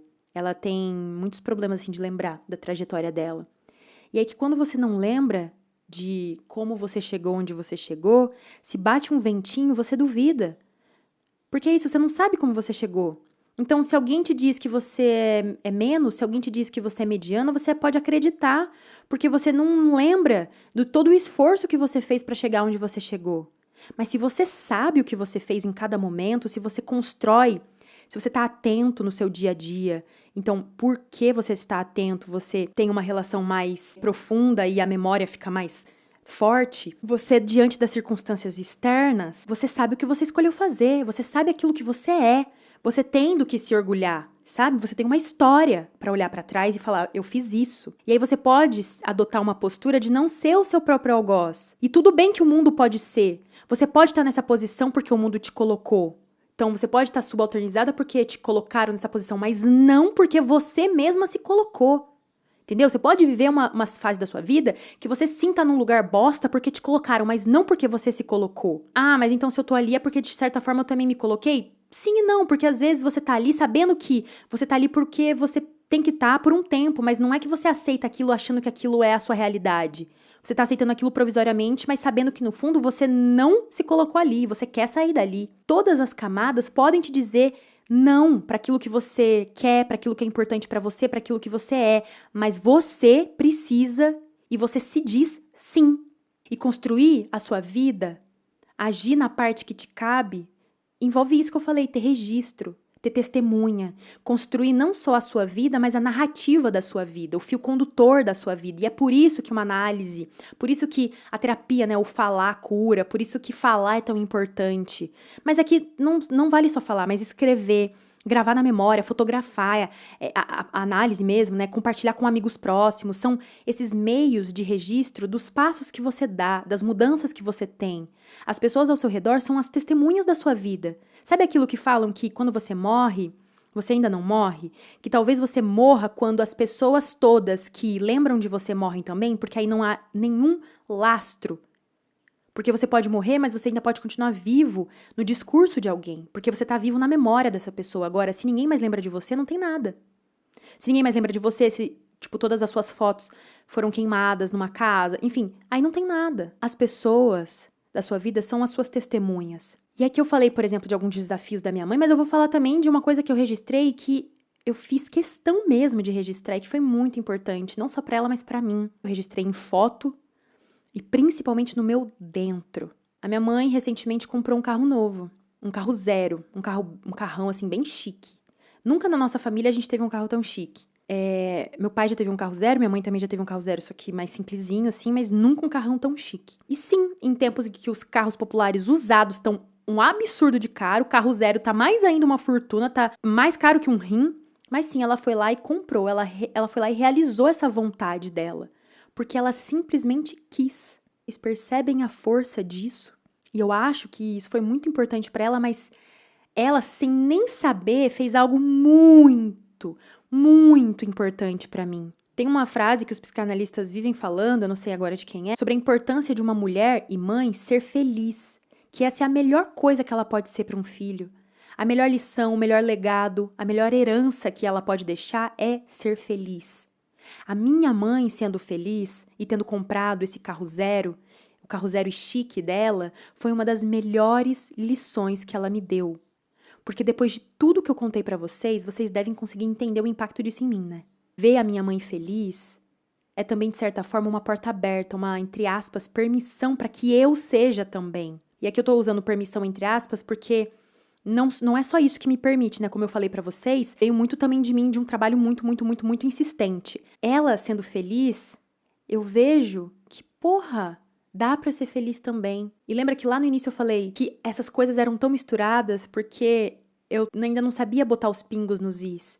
Eu tava triste pelo mundo, mas eu tava triste pela minha mãe. Eu tava triste pela minha mãe, mas eu tava triste pelo mundo, porque minha mãe só viveu o que viveu também por conta das coisas que tinham no mundo. Então, assim, ver que a minha mãe tá feliz é também, por mais que eu saiba da crítica e da importância da gente não achar que uma vitória individual diz de uma vitória coletiva, eu sei disso, né?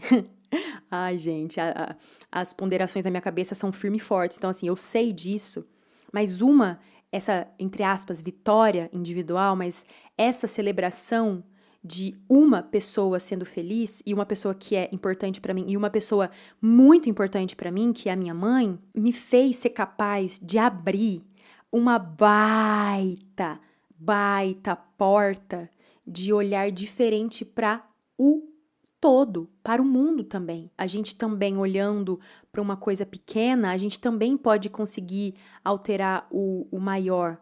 Porque não vou dizer que, não, que então eu vou lá e vou acabar com a injustiça do mundo. Não, gente, né? Eu sei o meu lugar hoje em dia.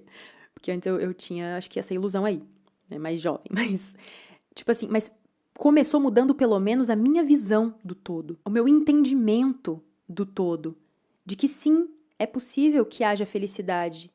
E vocês percebem que em todos os outros episódios eu falo bastante de cultura brasileira e de tudo mais, e de como o Brasil é isso. Não dá pra gente excluir o horror da beleza. O Brasil, ele nasceu das duas coisas juntas, então também ver a minha mãe feliz, também ver essas pessoas individuais, né, felizes, podendo usufruir do bom também e tal, eu conseguir também aceitar esse macro, conseguir aceitar com mais facilidade, não só aceitar, mas conseguir de fato integrar que o Brasil, que é macro, que é uma cultura, que é um povo, que é, sabe, uma sociedade, que é isso e aquilo, tem ambivalência também, entendeu? Tem beleza e horror. Eu não só estou construindo uma vida bonita pra mim, como eu tô atenta a cada conquista que eu tenho, a cada passo que eu dou. coisa que eu era diferente, hoje eu tô assim, algo que antes eu não entendia e agora eu entendo. Isso é o que eu sou. Isso é o que eu fiz. Pela minha criação, por exemplo, eu podia ser uma pessoa completamente diferente. Mas quando eu fui lá e fiz, quando eu fui inquieta por saber uma coisa, quando eu me interessei por resolver uma coisa na minha vida, quando eu, mesmo os meus pais, por exemplo, nunca terem procurado terapia, aliás, procuraram, né? Mas assim, depois de mais velha, assim, quando eu decidi procurar terapia, quando eu decidi enfrentar os meus medos, era eu ali. Era eu agindo e eu fazendo da minha vida algo diferente. Eu quebrando padrões, nossa, ó, antiquíssimos. Isso sou eu. Isso sou eu. E aí eu termino, finalmente, depois dessa falação toda, eu espero que vocês estejam aí ainda comigo, com uma frase do psicanalista Thomas Ogden, que fala assim: um psicanalista deve ser capaz de reconhecer com tristeza e compaixão que entre as piores e mais lesivas perdas que um ser humano pode ter, está a perda da capacidade de estar vivo para a sua própria existência. E é por isso que eu me indigno, é por isso que eu me revolto, e agora com a coisa certa, me revolto na dimensão certa, e com os pingos mais ou menos nos is certos também. Tem muita coisa que ainda tá fora do pingo do i, tá, gente? Não tô falando que aqui, resolvi todas as minhas questões, não. Ainda sou uma pessoa em análise. Ainda sou uma pessoa pensante também. E é por isso que eu vou insistentemente comunicar isso, vida, comunicar esses chacoalhões, como eu precisei desse chacoalhão, como ele veio pra mim. Talvez ele precise vir pra você agora, talvez você já tenha vivido esse chacoalhão e precise de outros, mas isso me move. É o que o Winnicott diz também. É muito importante que a gente chegue a estar vivo, sentir-se vivo e real. Sermos pessoas inteiras. Hoje, e cada vez mais, conforme o tempo passa, eu me sinto uma pessoa inteira, viva e real. Eu me sinto uma mulher inteira, viva e real. E eu desejo de todo o meu coração que você aí, você que está me escutando, se torne, chegue a estar vivo para a sua própria existência e para a sua própria experiência de vida. Sentir-se vivo e real, inteiro. Se você gostou desse episódio, manda ele para alguém, avalia aqui o podcast e deixa um comentário. Compartilhe a sua experiência se você quiser, assim como eu compartilhei, viu? Abri meu coração para vocês hoje. E a gente se vê no próximo episódio. Tchau!